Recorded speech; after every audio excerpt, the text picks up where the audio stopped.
Comienza A las Fuentes de la Fe en Tierra Santa, un programa dirigido por el padre Francesco Voltaggio.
Queridos amigos de Radio María, hola a todos, Shalom Lekulechem, Salam al Jami'.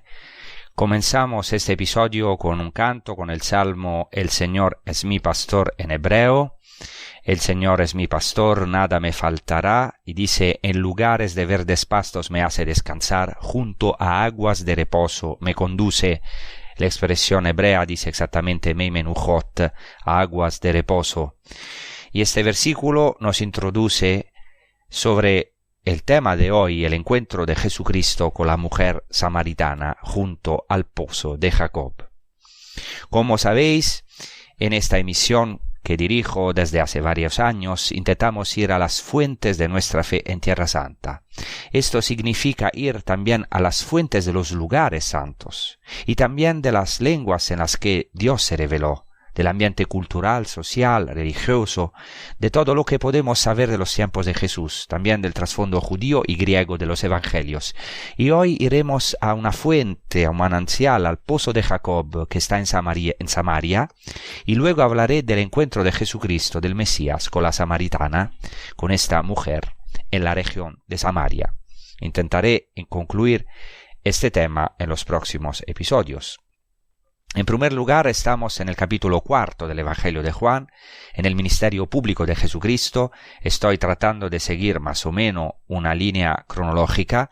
Obviamente no puedo comentar todos los pasajes de los Evangelios, pero estoy escogiendo algunos pasajes que están más relacionados con los lugares o más significativos para sondear el trasfondo judío y griego de los Evangelios.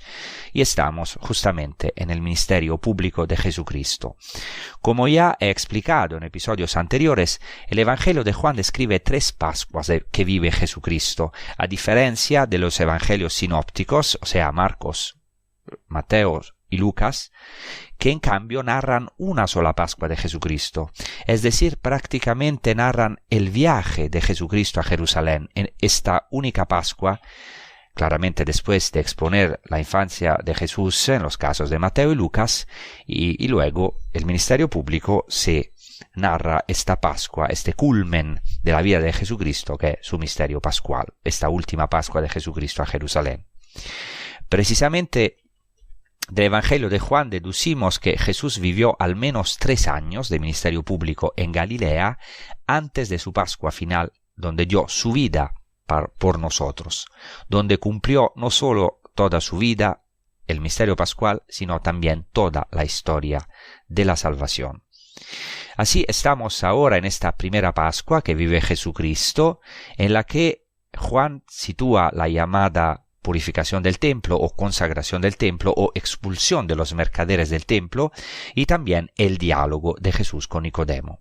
Inmediatamente después de esta figura de maestro que, como hemos visto en los episodios anteriores, representa a todo Israel, se presenta la figura de una mujer, esta vez no del pueblo judío, o más bien de una parte del pueblo judío, los samaritanos, considerados por los judíos religiosos heréticos.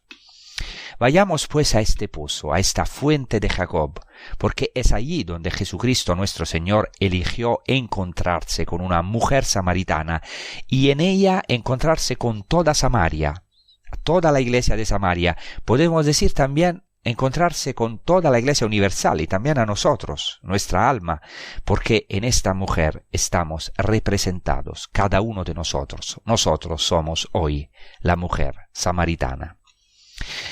Pero antes quisiera leer un pasaje muy interesante de Orígenes de Alejandría, que nació hacia el año 185 después de Cristo, claramente, y murió en el 254.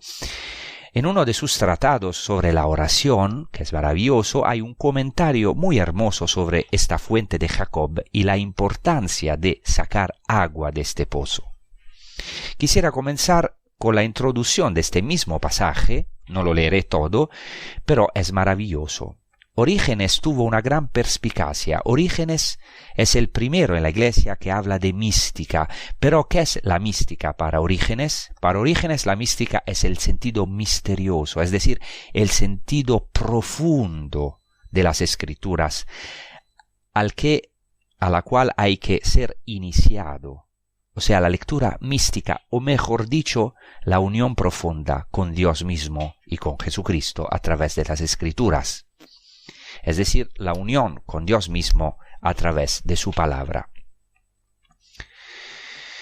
En su tratado sobre la oración, Orígenes dice así: «Mira pues si este pozo de Jacob no representa toda la Escritura».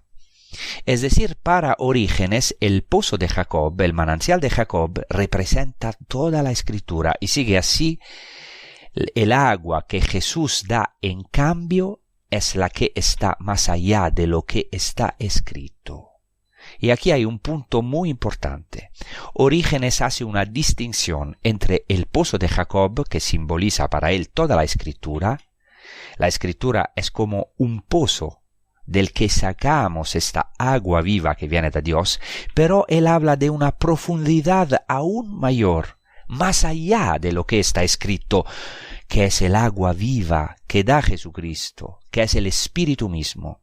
Orígenes continúa así: sin embargo, no es dado a todos indagar más allá de lo que está escrito, salvo a condición de asimilarse a ello. He aquí la mística, es decir, tener una unión profunda con Dios que está en la Escritura, pero que está evidentemente más allá de la Escritura. Y saltando un poco, Orígenes dice de nuevo: incluso las palabras inefables aprendidas por Pablo están más allá de lo que está escrito. Y más allá de lo que está escrito está también lo que el ojo no vio, ni puede escribirse lo que el oído no oyó. Orígenes habla precisamente de lo que está más allá del versículo, más allá de lo escrito. Y yo dediqué, y voy a dedicar todo un episodio precisamente a la interpretación judía y patrística de las Escrituras, citando también el libro de un filósofo judío llamado Emmanuel Levinas, que retoma toda la interpretación judía, y él habla de lo que está más allá del versículo. Es decir, la idea fundamental de que más allá de lo escrito está Dios mismo en persona, que es infinito, al que ninguna palabra puede circunscribir y que quiere encontrarse con nosotros. Entonces todo nuestro acercamiento a la Escritura, todo nuestro escrutar las Escrituras tiene un fin, que es la unión con Dios. Los cristianos católicos también nos unimos a Dios a través del sacramento. Los sacramentos en la iglesia primitiva se llamaban misterios. Es decir, si queremos decirlo así, la mística verdadera para nosotros los cristianos son los sacramentos, donde podemos unirnos a Dios en la liturgia, precisamente a través de estos signos visibles del Dios invisible. Luego, por supuesto, está la tradición de la oración, También en la oración podemos tener una unión mística con Dios. Pero aquí queremos subrayar que Orígenes hace una distinción entre la fuente de Jacob que simboliza la Escritura y el hecho de que estamos llamados a profundizar más allá de lo escrito, hasta el agua viva misma que es Dios mismo, que es la Santísima Trinidad. Así sigue Orígenes, incluso lo que no entró en el corazón del hombre trasciende la fuente de Jacob, pues brota de una fuente de agua a borbotones hacia la vida eterna, manifestándose a aquellos que ya no tienen un corazón humano, sino que ahora pueden decir, tenemos la mente de Cristo. Las enseñanzas del Espíritu son quizá la fuente de agua hacia la vida eterna. La Escritura, por lo tanto, es una introducción. Es el manantial de Jacob. Si uno lo entiende exactamente, no puede sino remontarse a Jesús, porque Él quiere darnos esta fuente de agua que brota hacia la vida eterna. Por eso ahora vamos a rezar, a meditar todo esto con un canto que es, es palabra de Dios, del profeta Isaías, capítulo 12, que dice, con gozo, con alegría, sacaré agua de las fuentes de la salvación. Vamos a escuchar este canto que se titula Gridad jubilosos.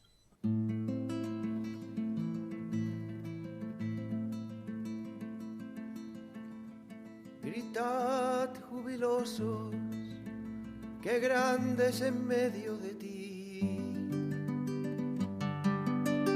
el Santo de Israel.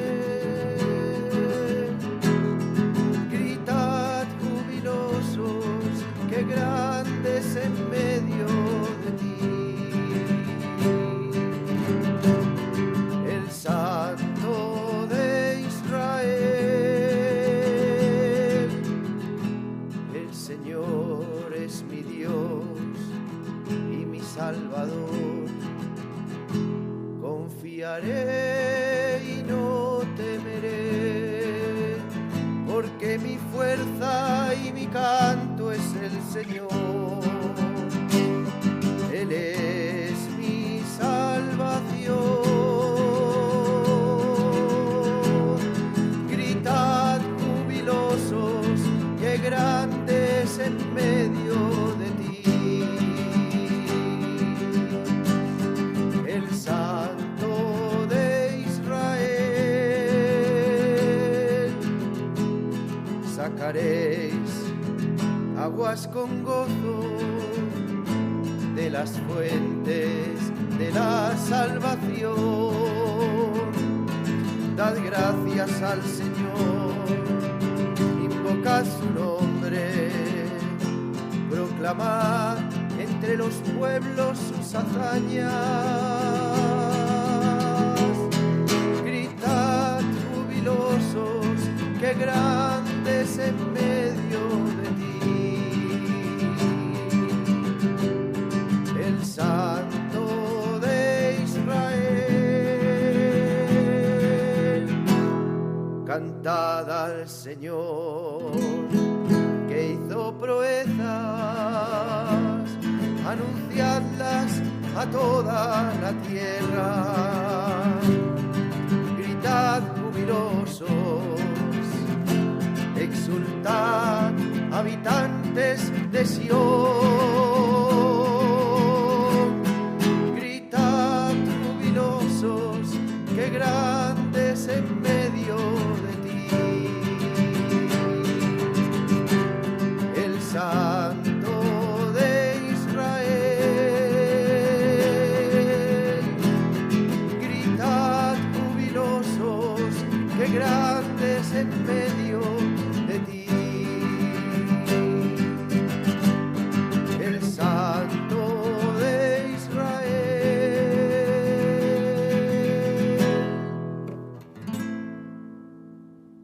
Entonces, como estábamos diciendo, para Orígenes, la Escritura es esta fuente de Jacob que nos introduce en el verdadero manantial sagrado de agua viva que brota para la vida eterna, que es Jesucristo mismo.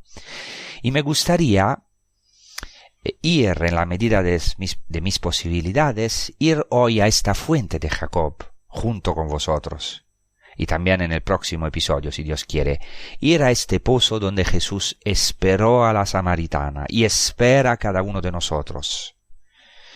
Al alma de cada uno de nosotros que tiene sed, que tiene anhelo hacia lo absoluto, hacia la plenitud, en definitiva hacia el Mesías, hacia Jesucristo mismo, que es el único que puede saciar verdaderamente el alma del hombre y la mujer. Así que hago una introducción al Evangelio de Juan, al capítulo 4. No leeré ahora todo el Evangelio, pero intentaré comentar como pueda, versículo por versículo, subrayando la importancia del trasfondo de la tradición oral judía y también de los santos lugares para comprender más profundamente este Evangelio y también para interpretarlo en clave existencial, porque al final nuestro fin es el encuentro con Jesucristo. No tiene sentido estudiar la Escritura si no se produce esta experiencia, este encuentro profundo, podemos decir también místico, del alma del creyente con Jesucristo. El pasaje evangélico que voy a comentar, es decir, el encuentro de Jesús con la samaritana en el pozo de Jacob, es una concentración de alusiones al Antiguo Testamento y a las tradiciones orales judías. Mirad, este es precisamente el genio del evangelista Juan, del autor del cuarto evangelio, es decir, conseguir en muy pocas frases, en algunos símbolos, inmensos horizontes relativos al Antiguo Testamento y también a las tradiciones orales judías. Las tradiciones orales judías mantenían viva e interpretaban toda la Escritura. Ya le he dicho muchas veces, es imposible interpretar el Nuevo Testamento si no recurrimos claramente al Antiguo Testamento. Pero también al Antiguo Testamento como ya era interpretado en los tiempos de Jesús por la tradición y la liturgia judías, es decir, por este pueblo vivo, el pueblo judío al que estamos llamados a amar de un modo especial, porque es el depositario del primer testamento, de la antigua alianza. Además, en este diálogo de Jesús con la samaritana surge la experiencia de la iglesia primitiva de Samaria. Y aquí hay un punto muy interesante también para las raíces de la propia iglesia en Tierra Santa. Es decir, sabemos por esta lectura que muchos samaritanos abrazaron al Mesías desde los primeros tiempos, abrazaron a Jesucristo, desde el principio aceptaron la buena nueva de Jesús. Así lo atestiguan también los Hechos de los Apóstoles en el capítulo 8, por ejemplo, donde se da precisamente la evangelización de San Felipe en Samaria. O sea, la iglesia samaritana es una de las iglesias más antiguas. Claramente es una iglesia de judíos samaritanos. Los samaritanos eran judíos, aunque, como veremos, se trata de un tipo particular de judíos, por así decirlo, desautorizados por el judaísmo ortodoxo del tiempo. Además, en este pasaje del Evangelio, capítulo 4 de San Juan, hay una clara referencia al bautismo, a esta fuente de agua viva, que es una referencia al bautismo. Hay que decir que un judío entiende inmediatamente esta expresión agua viva que se utiliza aquí en este capítulo. Agua viva en el judaísmo es sinónimo de mikvé o mikvá, se puede decir también en hebreo. Mikvé o mikvá es el baño de purificación. El bautismo es la inmersión en el agua viva que los judíos hacen. Claramente para nosotros es un bautismo con B minúscula, pero es un bautismo en el sentido de una inmersión completa y debe realizarse en agua viva, es decir, en agua de manantial o agua de lluvia. Además, este evangelio que vamos ahora a profundizar es un evangelio de revelación, porque Jesús se revela, hace una revelación fundamental. Todo el evangelio de Juan es un evangelio revelador, en el que Jesucristo se revela a través de los signos que realiza. En el evangelio de Juan los milagros se llaman signos. Casi nunca el autor del cuarto evangelio habla de milagros, sino que habla de signos, es decir, signos que no son fines en sí mismos, milagros que no son meras curaciones, sino que son sobre todo revelaciones de la profundidad de la identidad de Jesús. O sea, todo el problema del Evangelio de Juan es de dónde vino Jesucristo, cuál es su autoridad, cuál es su plenitud, la plenitud de su divinidad. Y desde el prólogo Juan dice, de su plenitud hemos recibido y gracia sobre gracia. Así también este evangelio del diálogo de Jesús con la samaritana, es un evangelio altamente revelador. Jesús se revela como el cumplimiento de las figuras de Jacob y Moisés. Como veremos, realiza todas las promesas. El Mesías debía dar el agua viva y Jesús es reconocido en este evangelio como profeta y Mesías. Y no solamente esto, aún más. En este evangelio Jesús se revela incluso como el yo soy. De hecho le dirá a la samaritana, yo soy el que hablo contigo, es decir, el Mesías. Esta expresión de Jesús, en griego ego eimi, retoma el nombre de Dios de Éxodo 13, capítulo 13, versículo 14, yo soy el que soy. Y finalmente Jesús en este evangelio se revela como el Salvador del mundo. Al final, los samaritanos le reconocerán incluso con uno de los títulos cristológicos más altos e importantes, como el Soter tu cosmo en griego. Soter tu cosmo quiere decir el Salvador del cosmos, del mundo, de todo el universo. Todo esto es explícito, pero también es muy interesante, ¿no? Que hay alusiones, o sea, hay algo de más profundo, como dice Orígenes. Por eso hemos comenzado con esta maravillosa afirmación de Orígenes. Hay también alusiones a algo más profundo. Empezamos a vislumbrar el esposo único en la figura del encuentro de Jesucristo con la samaritana. O sea, Jesucristo se revela también como el único esposo de Israel y de todos nosotros. En el Antiguo Testamento se describen normalmente encuentros cerca de pozos entre grandes figuras del Antiguo Testamento, como ocurre, por ejemplo, con Moisés y Zipora. Entramos así inmediatamente en este maravilloso evangelio, en el capítulo 4 de Juan, versículo 1. Enterado Jesús de que los fariseos habían oído decir que Jesús hace más discípulos y bautiza más que Juan, aunque no era el propio Jesús quien bautizaba, sino sus discípulos, abandonó Judea y se dirigió de nuevo a Galilea. Por tanto, tuvo que atravesar Samaria. Así, el Evangelio de Juan al capítulo 4, versículo 1. El pasaje comienza con un punto un poquito confuso, porque un poco antes, en Juan 3:22, se había dicho que Jesús bautizaba, pero aquí se especifica que no era Jesús quien bautizaba personalmente, sino los discípulos. Esto probablemente para resaltar la diferencia radical entre Juan Bautista y Jesucristo. Pero una cosa es cierta. Desde el comienzo es cierto que Jesucristo tuvo mucho éxito, porque bautizaba más que Juan. O en todo caso hacía más discípulos que Juan, y esto provocó la reacción de los adversarios de Jesús. Y Jesús se vio obligado a abandonar Judea. Jesús estaba en Judea para la Pascua, hemos visto también en el diálogo con Nicodemo, y ahora se dirige de nuevo a Galilea, y en su camino a Galilea pasa por Samaria.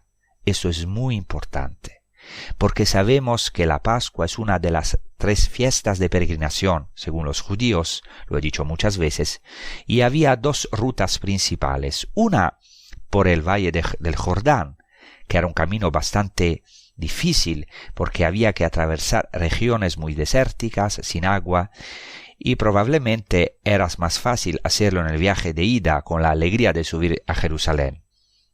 Sin embargo, Jesús vuelve por Samaria. No es un simple viaje. El evangelista especifica en griego así, «Edei auton diergestai», es decir, tuvo que pasar por Samaria, pero este verbo «edei» es muy fuerte en griego. No significa solo tuvo que, sino que era oportuno, era en el plan de Dios, era necesario en el sentido de la necesidad del plan de Dios, estaba en el plan de Dios. Por ejemplo, este mismo verbo se utiliza en Lucas, capítulo 19, cuando Jesús le dice a Zaqueo: Zaqueo, baja enseguida porque hoy conviene que me detenga en tu casa. Es decir, es necesario que me detenga en tu casa. Conviene, es decir, está en el plan de Dios. Está en este plan providencial de Dios. Y por eso no es un deber en el sentido de que, evidentemente, para ir de Jerusalén, que está en Judea, a Galilea, es obligatorio pasar por Samaria. No es un deber geográfico o un paso obligado, sino que es en el plan providencial, divino. Jesucristo tenía que pasar por Samaria, tenía que encontrarse con la samaritana, y veremos que a través de ella Jesús tenía que encontrarse con todos los samaritanos, y a través de los samaritanos con todos nosotros. Y esto es maravilloso, porque en esta mujer ya estamos sintetizados como personificados o prefigurados todos nosotros, nuestra alma. Por eso ahora vamos a rezar con un salmo, que es el Salmo 116, que es maravilloso. Es un salmo de amor al Señor, que dice: amo al Señor porque escucha mi voz suplicante, porque inclina su oído hacia mí. Y esto se realizó con la samaritana. Jesucristo inclinó su oído hacia la samaritana, y hoy inclina su oído hacia cada uno de nosotros.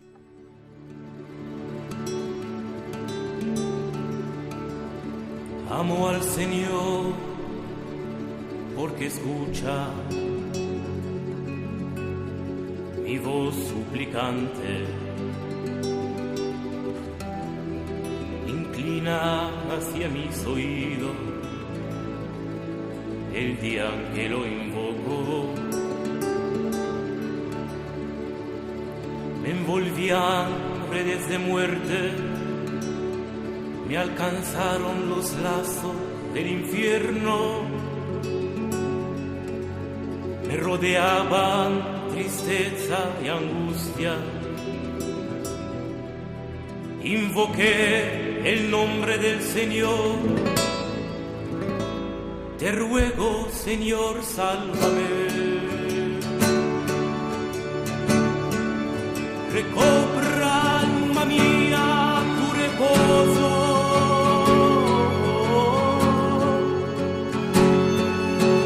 Porque el Señor fue bueno contigo. Él te ha salvado de la muerte, ha preservado tus pies en la caída. Él te ha salvado de la muerte, ha preservado tus pies en la caída. Tenía fe aun cuando dije: yo soy un desgraciado, y pensaba lleno de angustia, todo hombre es falso.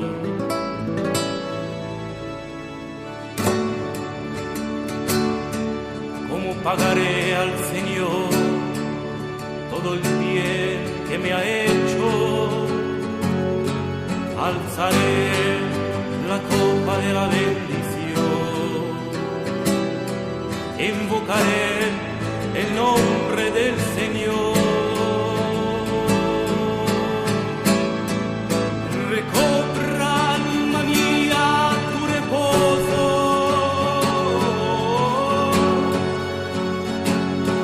Porque el Señor fue bueno contigo.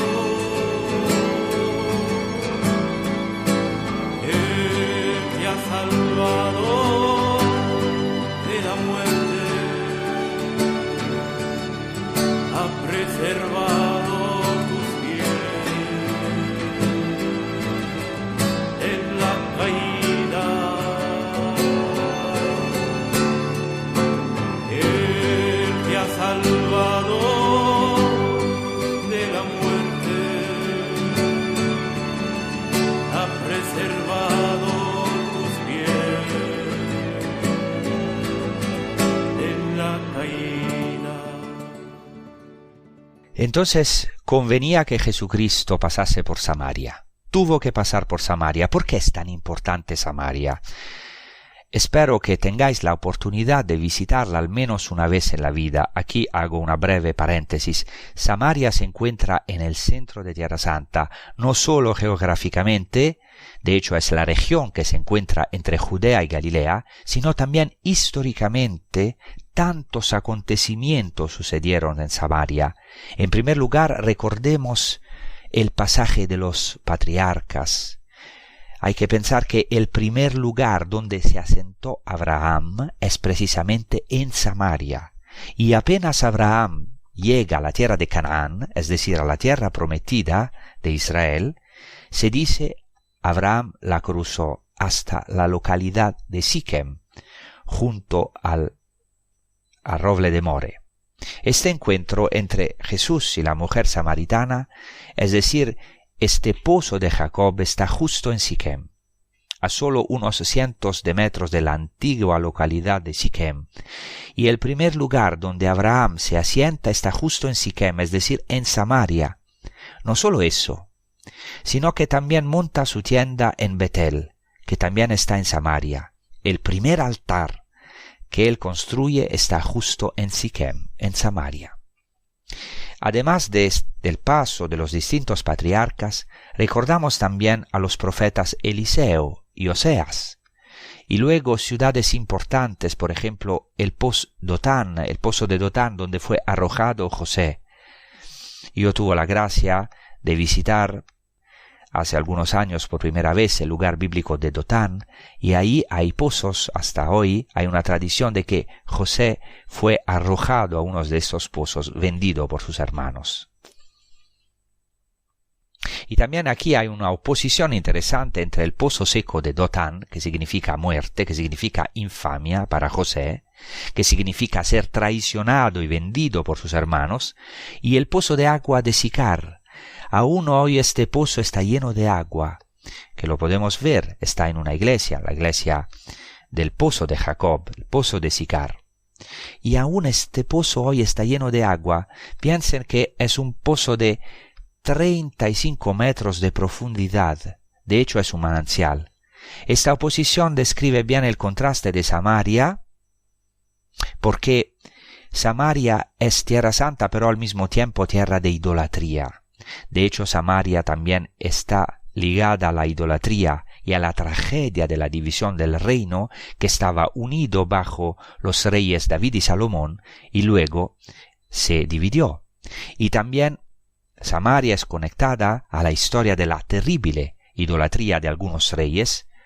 No podemos mencionarlos a todos, pero baste mencionar aquí Acab y Jezabel, y luego la historia de la viña de Nabot que Acab junto con Jezabel usurparon, y luego muchos otros acontecimientos bíblicos tuvieron lugar aquí en Samaria. Así podemos ver que las raíces mismas de Samaria es este contraste entre la idolatría y la fidelidad al Dios único esposo, a la alianza. Y justo delante del pozo de Jacob hay dos montes muy importantes para la tradición bíblica, para el Antiguo Testamento, que están hoy en Nablus, en Samaria, en Palestina. Son el monte Garizim y el monte Ebal. Estos montes son muy vinculados a la alianza. Justo delante de este monte Garizim, llamado el monte de las bendiciones, hay el monte Ebal, llamado monte de las maldiciones. ¿Por qué? Porque las tribus de Israel se reunían aquí, entre estos dos montes, para renovar alianza. Por ejemplo, en el capítulo 24 del libro de Josué, Josué hace que todas las tribus renueven la alianza. Y entonces sabemos que en la historia esta renovación de la alianza ha ocurrido varias veces, justo entre estos dos montes, Garizim y Ebal, en Samaria. Y justo en este lugar Jesucristo se revela, en este lugar tan crucial. Este es un lugar que, entre otras cosas, ha sufrido mucho en la historia. Y ahora vamos a decir por qué. Jesucristo se revela aquí, se encuentra con la samaritana. Una de las mayores heridas de Samaria en la historia fue la invasión de los asirios, que después de haber invadido Galilea en el 734 o 733 a.C., en el 722 o 21 a.C., claramente tomaron la capital del reino de Israel, es decir, el reino del norte, que era Samaria, o sea, la capital del reino de Israel, del reino del norte, era Samaria, la ciudad de Samaria. Y no solo eso, no solo los asirios invadieron y conquistaron Samaria y toda la región, sino que deportaron a las poblaciones. Lo veremos la próxima vez. No solo las poblaciones de Galilea, sino también de Samaria, y colonizaron Samaria con 5 poblaciones. El Antiguo Testamento nos dice esto: 5 poblaciones del imperio asirio que adoraban a 5 divinidades. Y esto es muy importante porque veremos que tiene relación con los 5 esposos o maridos de la mujer samaritana, que son también una referencia a los 5 ídolos de Samaria. Es decir, Jesucristo se encuentra con esta mujer samaritana que representa a todos los samaritanos que eran considerados herejes por los judíos. ¿Por qué? Porque los consideraban una mezcla de los antiguos judíos con pueblos paganos idólatras, razón por la cual los judíos siempre han despreciado a los samaritanos. Hay una larguísima historia de injusticias recíprocas hechas entre judíos y samaritanos que estaban muy vivas en la época de Jesucristo, heridas muy vivas. Basta decir que los samaritanos erigieron un templo en el monte Garizim, que es el monte sagrado para ellos, un lugar santo para ellos, templo que luego fue destruido por los judíos, por los asmoneos, que son los descendientes de los macabeos, en particular por Juan Hircano, en el 102 o 107 a.C., y esto fue una gran herida entre judíos y samaritanos. Los samaritanos, por su parte, pocos años antes del nacimiento de Jesús, profanaron el templo de Jerusalén, arrojando en ello, en el Santo de los Santos, huesos de animales muertos, algo terrible, un abominio para los judíos. Profanar el lugar más santo.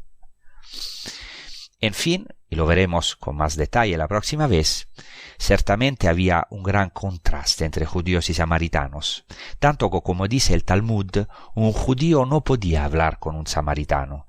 El Talmud dice que hasta la saliva de un samaritano lo hace a uno impuro, lo que por lo tanto significa que tampoco se podía hablar con un samaritano. Y aquí, como veremos, Jesucristo no solo se encuentra con un samaritano, sino que incluso se encuentra con una samaritana, y no solo con una samaritana, como veremos, sino con una samaritana pecadora. Y es impresionante, esta mujer será la primera en reconocer a Jesucristo, en ver en él quizá a la única persona que la amó de verdad. Entonces sigue así el Evangelio de Juan al capítulo 4. Jesús llegó pues a una ciudad de Samaria llamada Sicar, cerca de la tierra que Jacob había dado a su hijo José. Allí había un pozo, el pozo de Jacob. Jesús, cansado del camino, se sentó junto al pozo. Era cerca del mediodía. No sabemos exactamente dónde se encontraba la ciudad de Sicar en la época de Jesús. Algunos piensan que es la actual Ascar, en árabe Ascar. Interesante que se haya conservado el nombre, algunas letras del nombre, ¿no? Ascar, Sicar. Pero también es destacable el hecho de que en Génesis 48:22 se menciona una espalda de la montaña o un hombro de la montaña, como se dice literalmente en hebreo. En hebreo se dice Shechem, es decir, Siquem. Y se dice también que Jacob dio a José, regaló a José, esto lo sabemos por Génesis 49:22, dio a José este hombro de la montaña, Shechem, Siquem, que estaba junto a un manantial. Es decir, estos textos del Génesis vinculan Sichem, la tierra de Jacob, y el agua, como una bendición. Aunque no se menciona un pozo, sí sabemos por el Evangelio que en la época de Jesús existía esa tradición del pozo de Jacob, y esto es muy interesante. Hoy en día este pozo se conserva en una iglesia muy bonita, que aún está en construcción, que la están embelleciendo de año en año, que es de los griegos ortodoxos. De esta iglesia, por supuesto, no puedo citar todos los textos, pero los antiguos peregrinos también hablan de ella. Y hoy prácticamente este pozo está dentro de la iglesia, se baja a una cueva, a una cripta, y el pozo es impresionante. Como ya he dicho, tiene 35 metros de profundidad.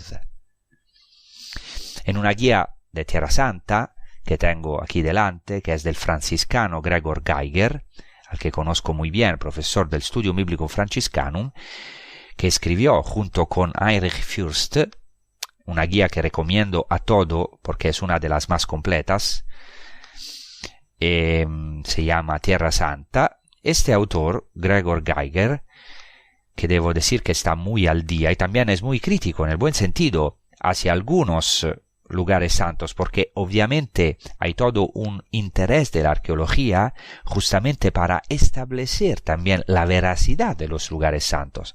Hay ciertos lugares santos que son seguros prácticamente, hay otros más ligados a leyendas o a tradiciones muy tardías.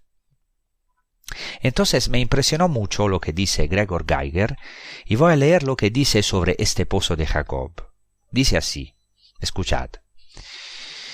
Delante del iconostasio, o sea, de los iconos de la iglesia griega ortodoxa, se encuentran las dos entradas a la cripta con su pozo de 32 metros de profundidad, del que, con cierto esfuerzo, todavía es posible sacar agua fresca. Y es cierto, aún hoy se puede no solo sacar, sino beber de este pozo de Jacob. Los peregrinos lo saben. Sigo leyendo lo que dice Gregor Geiger en esta guía. Incluso los más escépticos tendrán que admitir el encanto de este lugar impregnado de pasado. El peregrino se encuentra aquí en uno de esos escenarios bíblicos cuya identificación no deja lugar a dudas. No se sabe nada de la construcción de este pozo, pero se puede visualizar aquí con toda seguridad el diálogo entre Jesús y la samaritana. Sí, porque los edificios e incluso ciudades enteras pueden ser destruidos y reconstruidos en otro lugar, pero esto es muy difícil con los pozos. Las fuentes de agua no se extravían, no se trasladan. Es cierto, siempre se puede tomar un pozo por otro, pero no hay otro pozo en los alrededores. ¿Qué quiere decir? Aquí ven que incluso un autor muy actual y muy atento a la cientificidad, se trata de una guía que salió hace poco, en 2017, y un autor que sabe mucho de arqueología y que además es bastante crítico en el sentido positivo, dice que no podemos tener ninguna duda sobre este pozo de Jacob. Es un lugar auténtico y de hecho es un lugar maravilloso, muy evocador. Yo he llevado a varios peregrinos, a muchos peregrinos a lo largo de los años, y tengo que decir que todos quedaron realmente impresionados. Así que la tradición bíblica evangélica recuerda este pozo. Ya ves los importantes que son los lugares. El Evangelio habla de historia, habla de lugares. Y así continúa el Evangelio, dice que aquí había un pozo de Jacob. Dice así, Jesús pues cansado del camino se sentó junto al pozo. Era cerca del mediodía. Cada detalle en este Evangelio es de una profundidad inmensa. Y llevarían horas y horas transmitir esta profundidad. Jesús está fatigado, está cansado. El evangelista quiere resaltar que Jesús está cansado del camino, No solo que está cansado, sino que se sienta junto al pozo. Puede parecer superfluo, un detalle pleonástico e inútil. Claro que si una persona está cansada se sienta junto al pozo, pero no es así. Hay otro gran personaje en el Antiguo Testamento que se sentó junto al pozo. En Éxodo 2:15 se dice que cuando Moisés escapa lejos del faraón, se detuvo en el territorio de Madián y se sentó junto a un pozo, y allí tiene el encuentro con Zipora, con una mujer. Pero no solo esto. Ojo, Jesús está cansado del camino. Literalmente se dice hodoiporías, está cansado por la caminata a pie, podemos decir. Jesús está cansado. Y el evangelista señala que era cerca del mediodía. Literalmente en griego era cerca de la hora sexta. Cerca de la hora sexta. ¿Por qué es tan importante esto? Porque aquí se anticipa la hora de Jesús. De hecho, en Juan 19:14, o sea, en el momento de la pasión y de la cruz de Jesucristo, se dice que era cerca del mediodía, o sea, la hora sexta, cuando Pilatos dijo a los judíos: «He aquí a vuestro rey», y se lo entregó para que lo crucificaran. Así que esta hora, el mediodía, la hora sexta, es la hora de Jesús. Jesús está cansado. Cuidado que esto es muy importante. Este encuentro en el pozo prefigura la cruz.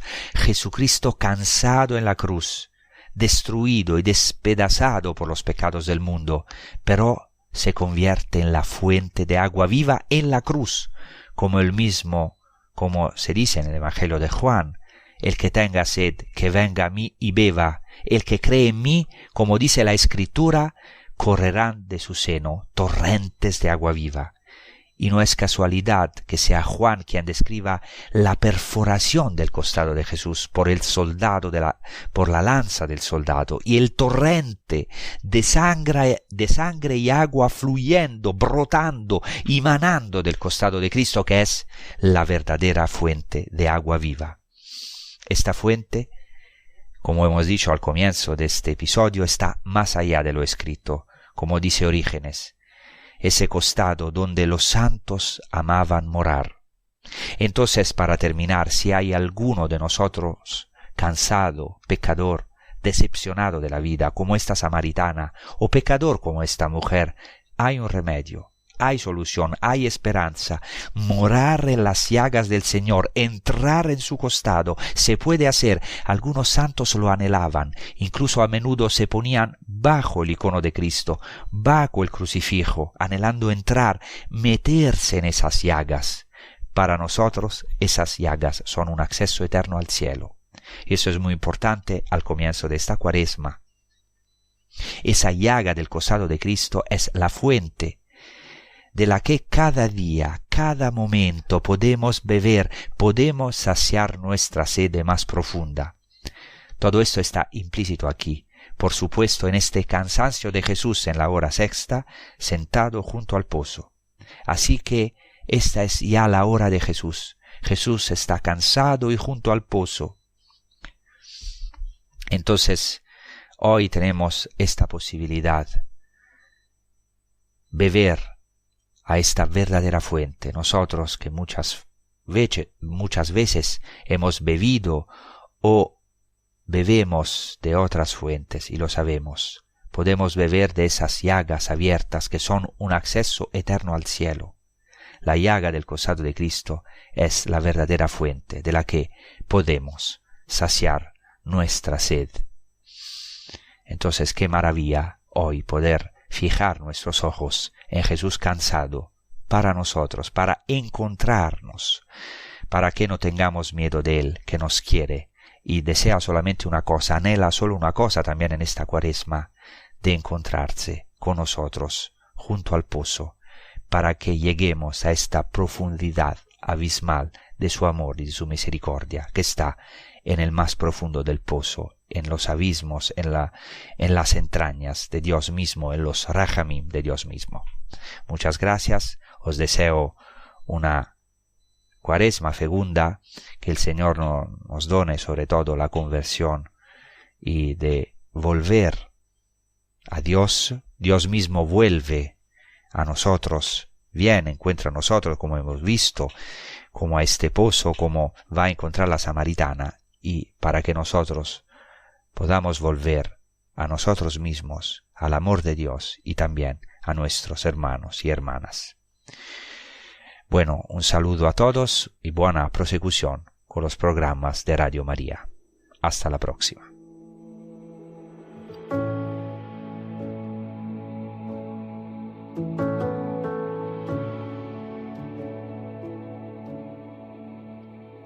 En un día cualquiera de mi vida, tu mirada tierna interrumpe la rutina. Es tu voz, tus palabras son tus gestos. No hablo con cualquiera, reconozco es el maestro. Poco a poco tú descubres mi pasado, pero no me juzgas, tú perdonas mi pecado. Y me hablas de un amor tan diferente que llena el vacío y lo hace para siempre. Y ahora que has abierto mis ojos y que he conocido el manantial de tu amor, vienes y me ofreces la fuente de agua viva, y por eso te pido, Señor, dame de beber, Jesús, mi alma tiene sed de ti. Dame de beber, Jesús, mi alma tiene sed de ti. Mi alma tiene sed de ti.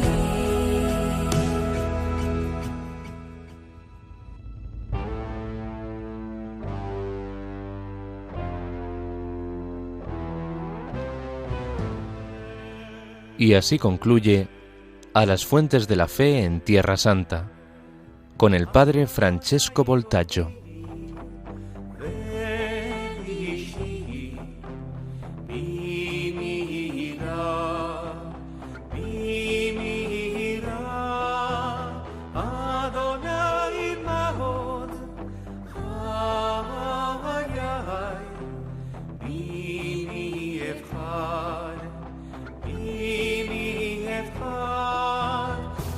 מחנה עליי מחנה לא יירא